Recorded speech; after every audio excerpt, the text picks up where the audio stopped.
السلام عليكم ورحمة الله وبركاته. اللهم صل وسلم وزد وبارك على نبينا محمد وعلى آله وصحبه وسلم.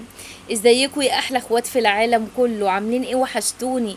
ربنا يسعد ايامكم ويكبر بخاطركم ويديكم يا رب العالمين خير الدنيا كله ونعيم الاخرة. ربنا يطيب خاطركم يا حبايبي.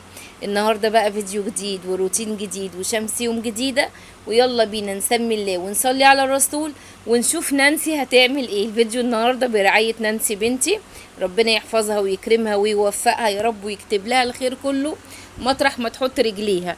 مبدئيا كده هي هتعمل لنا كشري حلو، طريقته حلوه قوي يا بنات.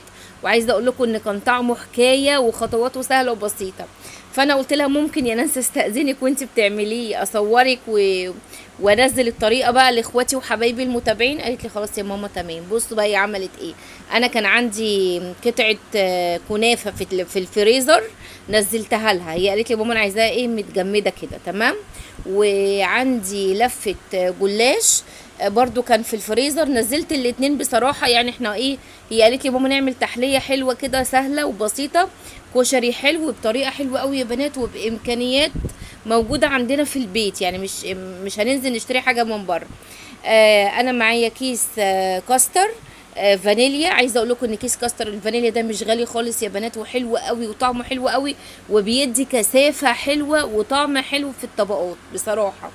ماشي. فضينا كيس واحد من الكاستر الفانيليا ونزلنا عليه بكوبايتين لبن. ماشي، كوبايتين لبن.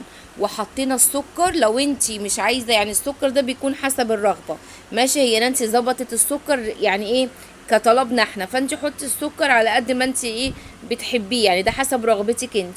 وقلبت كله على البارد، الكاستر مع كوبايتين لبن مع السكر، قلبتهم على البارد وبعد كده قامت رافعاهم بقى على النار. تمام.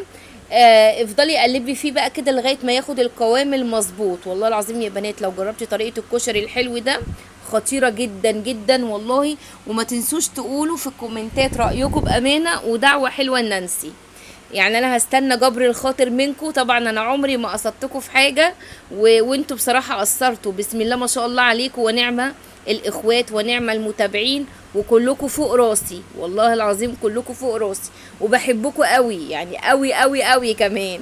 عايزه اقول لكم ان انا مستيطه على حسكم، والله العظيم مستيطه في البيت على حسكم. بس كده ماشي. مسكت بقى نانسي الكاستر لغايه ما خد القوام المظبوط. بصوا شايفين السمك بتاعه، هي عايزاه كده. ماشي، عشان ده البطل بتاع الكشري بتاع النهارده. ماشي.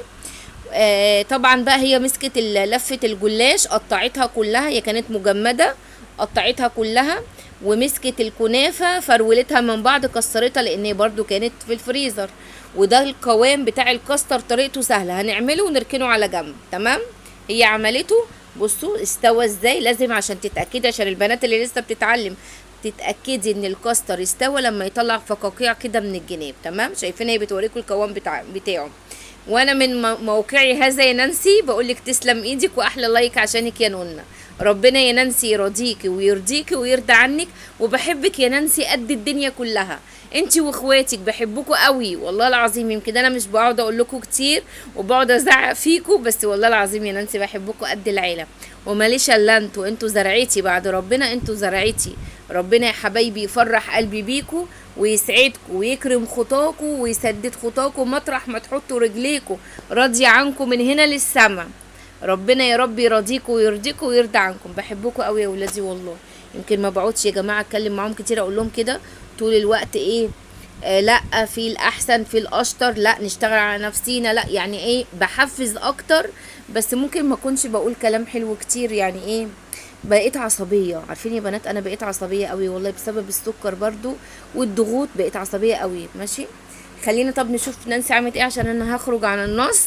ولو كترتوا هحكي لكم لو كترتوا شويه هحكي لكم، فسيبوني بقى ايه كده باللي جوايا. وربنا يطيب خواطرنا جميعا ويكبر بخواطرنا جميعا يا رب.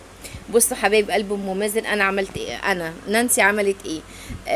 جابت بقى الكنافه كسرتها وحطت عليها معلقه من الزعفران. خلاص معلقه ايه، نص معلقه من الزعفران. ماشي حبايبي عشان هي عايزاها اللون ده. ومسكت الجلاش اللي هي كسرته، قامت مدياله بقى ايه يعني زي حمصته كده ايه في طاسه على النار كده، وفضلت تقلب بيه فيه. عايزه اقولك اوعي تشيلي ايدك اثناء التقليب، كل شويه تقلبي عشان بسرعه في ثانيه الا ثانيه بيتحمر حرفيا، يعني في ثانيه الا ثانيه. بصوا اهو اتحمر معاها، ونانسي ما شالتش ايديها خالص وهي بتقلب طول الوقت، ايديها بتقلب وهي بتحمر قصدي. خلاص يا حبايب قلبي، خلاص بقى طلعته وفضيته في طبق، وفي نفس الطاسه برضو حطوا لها لايك. بس جميله والله العظيم. عايزه اقول لكم مش عشان هي بنتي وحياه ربنا، بس عايزه اقول لكم ان نانسي دي اطيب مخلوقه على وجه الارض وحياه ربنا. عايزه اقول لكم ان باقل حاجه بتلاقيها راضيه وفرحانه ومبسوطه، وبصوا وقنوعه جدا، يعني قنوعه الى ما لا نهايه.